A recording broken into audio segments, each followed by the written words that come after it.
Dropshipping is so overdone these days, and everyone knows about it, which makes it basically impossible to start a dropshipping business these days without having to spend years and not being able to stick out of the crowd.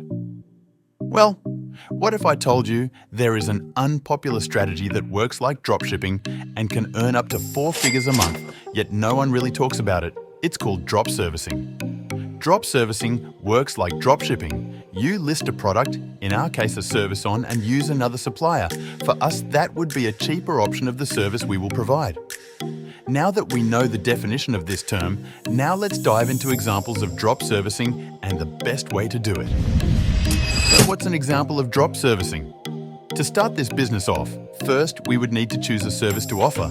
For my drop servicing, I decided to offer the service of video editing and thumbnail artist.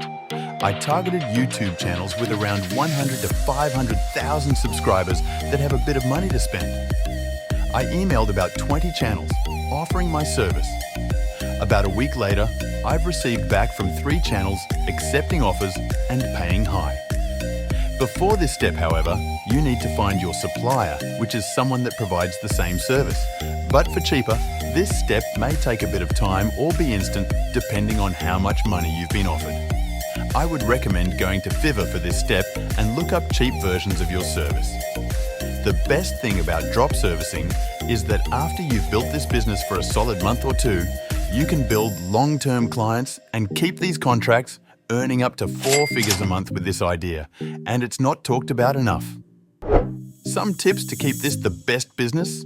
You probably don't want your client to realize the work isn't yours, so try to keep this as secret as possible. To start drop servicing the best, you want to build long-term contracts with your supplier first, then client to ensure security. Wish you the best of luck with whatever you try in the future, and subscribing would help a lot. It's free and makes my day.